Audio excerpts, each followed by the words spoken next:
Lo que ha cambiado ahora es que levantaron un poquito la tapa, porque la verdad que el levantamiento del cepo no hay. Lo que hay es levantamiento de algunas restricciones. Si querés, hay unificación cambiaria, con varias restricciones todavía vigentes. Levantaron un poquito la tapa y se vio qué había detrás. Es más, hace 10 días atrás nosotros discutíamos el dato de pobreza. ¿Y qué decía el gobierno? Bueno, miren qué genios que somos nosotros que logramos que la pobreza volviera al nivel donde asumieron, ¿no? Gran logro. Eh, la pobreza se mide de manera semestral, así que la semana que viene no vamos a tener el dato de pobreza. Pero si lo tuviésemos, claramente se disparó la pobreza por ingreso de nuevo.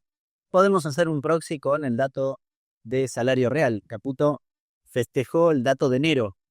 Cuando venga el dato de abril o el de marzo, incluso el de febrero, antes de esto, vamos a ver que no hay nada para festejar. Sí, pero de nuevo, para el común de la gente, hoy identifica con mayor claridad qué significaba eso que nosotros decíamos es una olla a presión, que el frente cambiario era insostenible, así como estaba planteado. Para adelante, el problema es que lo analizo en las distintas dimensiones. No hay nada en el acuerdo con el fondo que yo pueda decir dentro de 6 meses, dentro de un año puedo estar mejor. De hecho, nombra 4 veces la palabra, por ejemplo, trabajo. Lo nombra para decir que hay que trabajar más sobre la inflación, para que felicitar el trabajo del staff, y solo una vez lo menciona en clave de el trabajo de la gente y lo dice para flexibilizar las condiciones de trabajo. O sea, no hay nada que no pueda aspirar en términos positivos en ese acuerdo.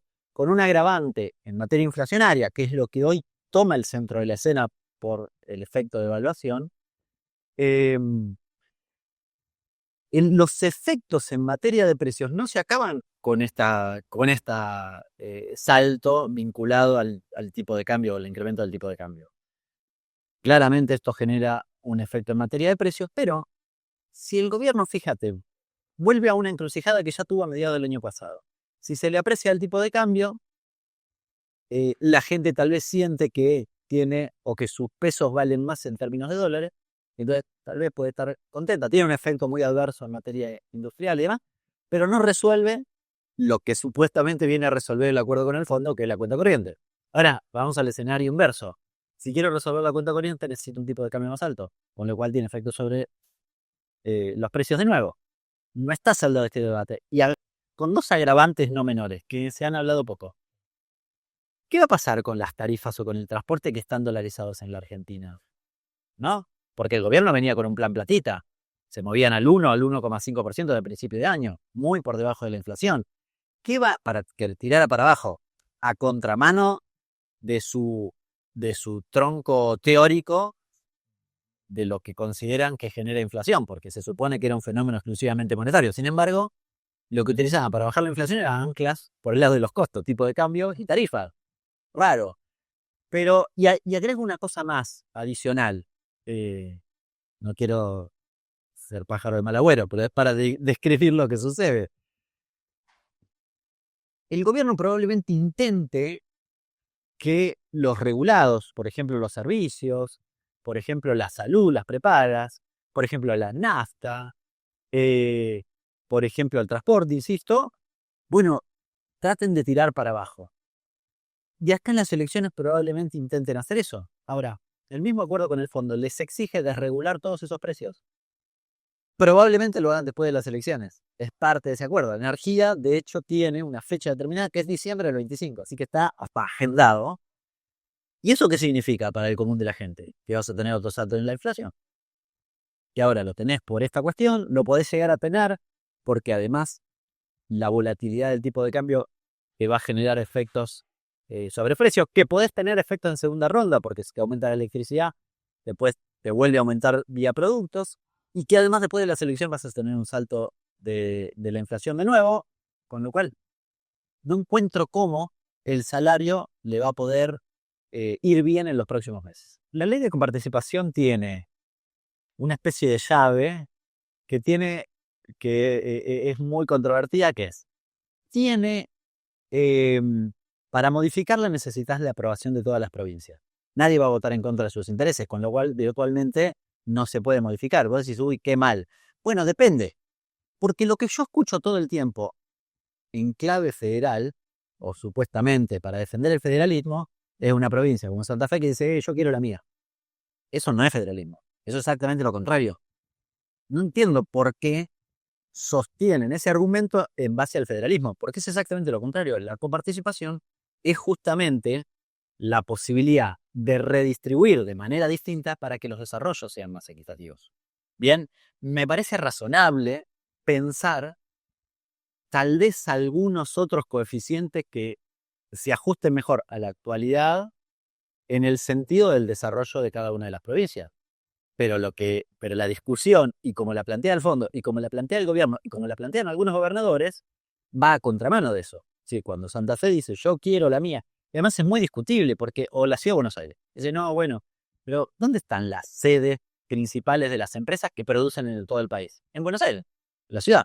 Con lo cual, cobran no solo buena parte de la recaudación de tributos propios, básicamente pienso en ingreso bruto, por esa cuestión, aunque de nuevo tenés un régimen que permite distribuir la base de ingresos, pero que beneficia a la que tiene sede.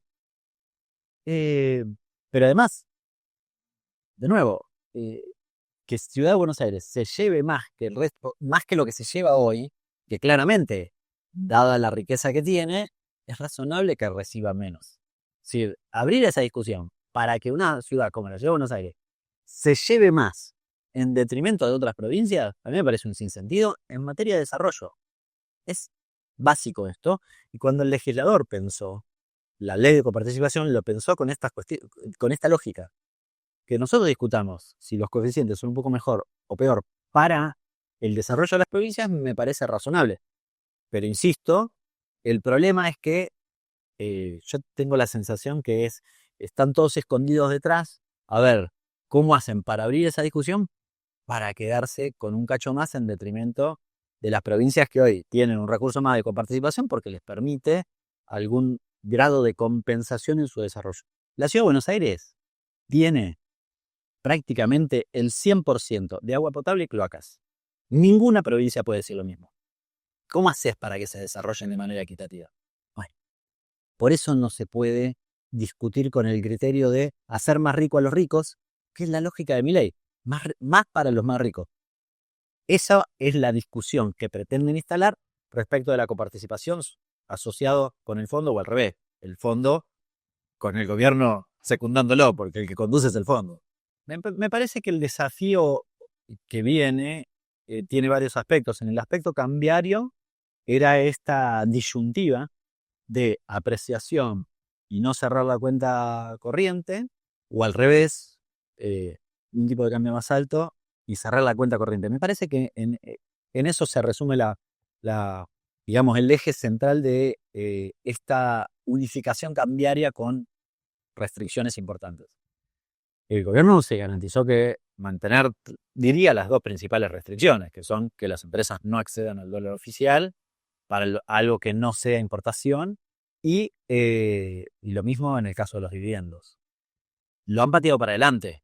El stock, alguna parte la quieren meter en bopreales.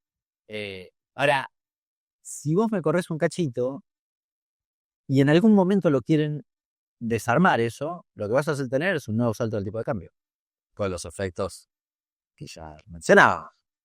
Con lo cual, es medio una engaña pechanga lo que estamos discutiendo en un punto, ¿no? Así que, de nuevo, ¿es razonable ir hacia a un esquema de desarme de restricciones? Sí. Ni siquiera critico los pasos que ha hecho el gobierno, porque en eso considero que ha sido prudente. Si hacía un desarme real del cepo, hubiese tenido un escenario de mucha más zozobra. Ahora, lo cierto es que era lo que decíamos nosotros, en la medida que vos levantes la tapa, te vas a encontrar con la realidad. Mientras no hagas eso, discutimos como para la tribuna. Bien, porque discutimos pobreza, que no es el dato de pobreza. Discutimos recuperación del salario real, que no es de recuperación real. Bueno, es cierto que vos tenés, digamos, un stock de dinero que si levantás la tapa de una te puede generar problemas. Ahora, Esto hay que explicarlo bien a la sociedad, porque si quieren hacerle creer a la sociedad que le resolvieron la cuestión del cepo, es falso. Es más, cuando uno da 2 pasos para atrás y mira la peli, lo que ve es que eh, la, la política económica de Milei francamente fracasó. No pasó la dolarización, no pasó la dolarización endógena y terminamos haciendo lo que el fondo nos pedía, que era hacer Perú, apreciación del peso. Bien, o sea, nada que ver con lo que en principio había planteado el gobierno. No están mejores los indicadores socioeconómicos y peor, con la tapa todavía puesta, con lo cual, y no tenés dólares, y solo lo que estás haciendo lo podés hacer porque te dieron un fangote de dólares que si se van, como pasó en otros momentos, después lo vamos a tener que pagar. Ni que hablar que además tiene efectos en otros aspectos de la vida económica. El aspecto monetario no es menor. Es decir, acá el framework monetario implica que vos uses, entre otras cosas, pero principalmente la tasa de interés. Para que no se te vayan los dólares, subir la tasa. Eso pega en la economía y pega de manera negativa. Eh, y en términos fiscales te exige un ajuste fiscal adicional, es decir, más motosierra, solo para pagar intereses por el nivel de endeudamiento que tenés.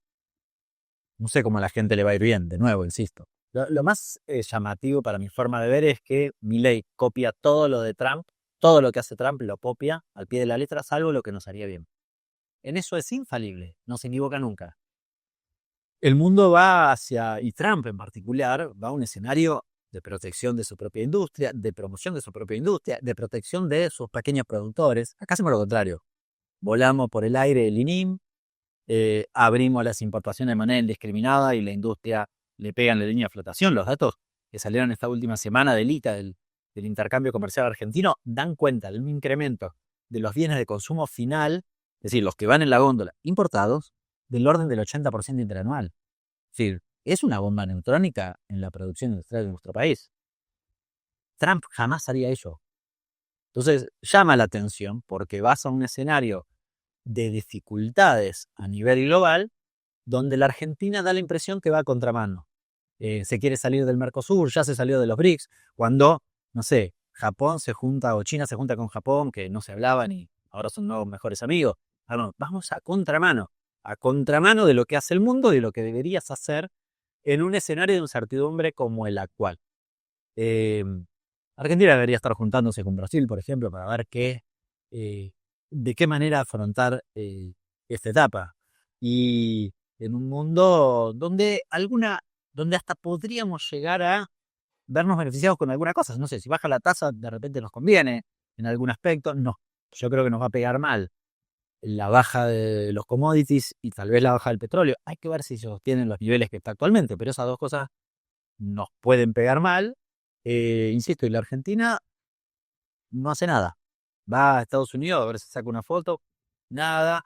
Y peor, están recorriendo el camino del tratado del TLC, el Tratado de Libre Comercio con Estados Unidos, y vendiéndonos con bombos y platillos que eso es maravilloso. Si se detienen a pensar 2 minutos y se fijan, la Argentina compite en las producciones con Estados Unidos. La Argentina le exporta petróleo crudo e importa combustible procesado. Un TLC lo único que va a hacer es profundizar esa desigualdad en la relación comercial. No tiene nada de positivo. Pero hay que estudiar 2 minutos, no hay que ser un genio. Si lo estudias un cachito, te vas a dar cuenta eh, que la Argentina fue difícil que salga beneficiado en un acuerdo bilateral. Peor aún, en términos conceptuales, Trump considera, y los libertarios, porque lo han piteado en estos últimos días 1000 veces, que las relaciones comerciales a nivel global son de suma cero. ¿Qué significa esto? Que si yo gano, vos perdés. Dicho de manera sencilla. Con un tratado de libre comercio, ¿quién va a ganar? Porque uno tiene que ganar y el otro perder. ¿Quién gana? ¿Nosotros y pierde Estados Unidos? Parece raro en esta situación donde Milei es un claro empleado de Trump. Da la impresión que va a ser más bien lo contrario. La medición de pobreza, además de la olla a presión que mencionaba antes, tiene un problema metodológico, que es que mide mal los ponderadores, algo parecido a lo que pasa con la inflación, lo mide mal ahí. Si se actualiza por la ENGO 17-18, no te va a cambiar tanto, pero por un problema metodológico, porque en definitiva está subponderado. No importa, no me quiero poner técnico, pero tiene un problema serio. Ahora, si vamos a la cuestión estrictamente de la informalidad o el trabajo no registrado, este gobierno está promoviendo eso. Sí, te promueve la precarización laboral a través de la ley base.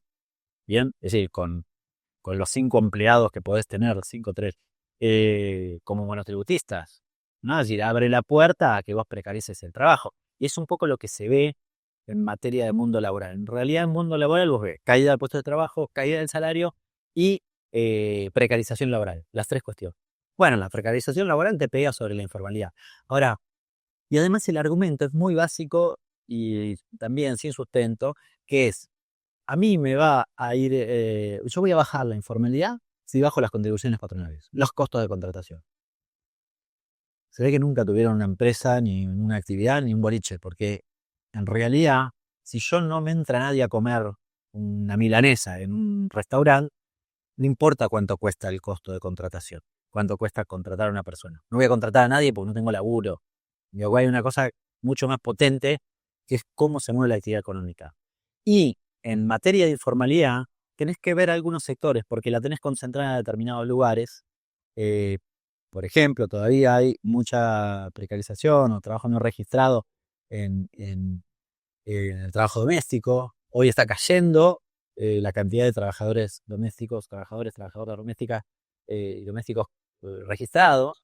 Y lo tenés concentrado en el sector agropecuario, en el sector textil. Y ahí tiene que haber políticas dirigidas a esos sectores. Bueno, este gobierno no está haciendo nada. Su única política es ver si bajan los costos de contratación y que una especie de maná del cielo se corrija. Porque ya pasó en la década de los 90 y terminamos muy mal con la misma política. Caballo, desde el 94, la reforma del 93-94, va en ese sentido y lo que te hizo fue incrementarte la desocupación y también la informalidad laboral.